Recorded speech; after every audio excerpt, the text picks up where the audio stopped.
Baik, perkenalkan, nama saya Niko Mang Aristarini, NIM 21186206070 dari Prodi PGSD. Di sini saya akan menjelaskan faktor-faktor perkembangan dan pertumbuhan peserta didik. Faktor-faktor yang mempengaruhi pertumbuhan dan perkembangan manusia sudah melekat sejak dilahirkan. Pertumbuhan dan perkembangan sendiri lahir seiring sejalan dalam kehidupan manusia. Jika pertumbuhan mengacu pada fisik, maka perkembangan lebih menuju pada sisi pikiran manusia. Pertumbuhan umumnya mengacu pada perubahan fisik seperti tinggi badan, berat badan, dan ukuran.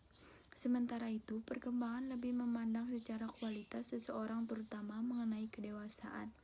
Keduanya saling memberi kontribusi dan tidak bisa dipisahkan pada kehidupan seseorang.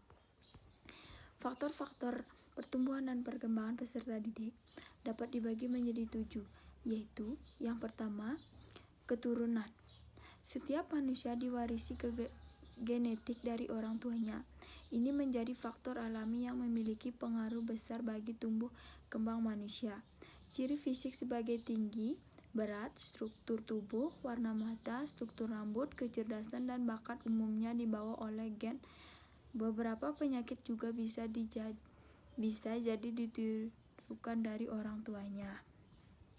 Yang kedua, jenis kelamin. Faktor yang mempengaruhi perkembangan dan pertumbuhan manusia berikutnya adalah jenis kelamin.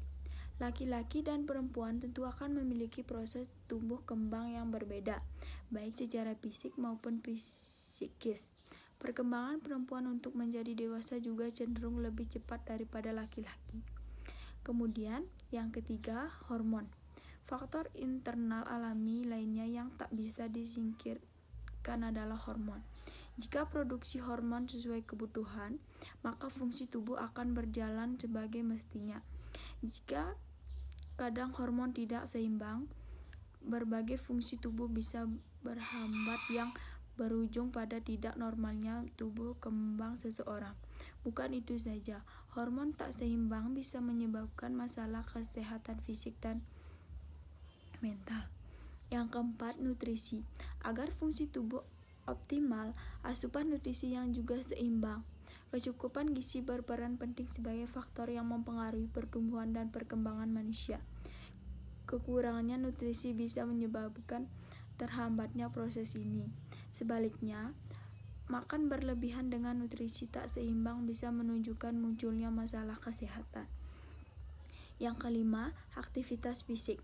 Aktivitas fisik amat penting dalam menunjukkan pertumbuhan seseorang. Jika seseorang memiliki aktivitas fisik yang baik, kekuatan otot dan massa tulangnya akan tumbuh dengan baik. Peran penting lainnya adalah mampu meningkatkan sistem imun tubuh sehingga bisa melawan kuman dengan optimal. Kemudian yang keenam, pendidikan. Pendidikan baik sekolah maupun keluarga penting dalam menunjang perkembangan seseorang.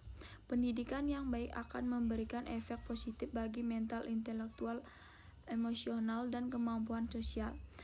Hal ini juga berperan penting dalam menentukan peranan seorang tua di masyarakat.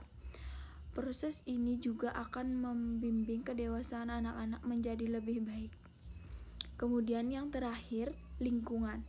Lingkungan juga dianggap penting sebagai faktor yang mempengaruhi pertumbuhan dan perkembangan manusia. Faktor lingkungan ini amat luas, dari masyarakat, kemampuan ekonomi keluarga, rumah tangga, kemajuan teknologi, asupan nutrisi, hingga geografis. Peran polusi dan aspek lingkungan buatan manusia tak bisa dianggap remeh. Lingkungan yang sehat akan mempengaruhi baik pertumbuhan dan perkembangan seseorang. Begitu juga sebaliknya. Lingkungan yang buruk akan memberikan dampak yang buruk pula. Baik, sekian materi yang dapat saya sampaikan pada kesempatan hari ini. Bila ada kata-kata atau sesuatu yang kurang berkenan, saya mohon maaf. Sekian dan terima kasih.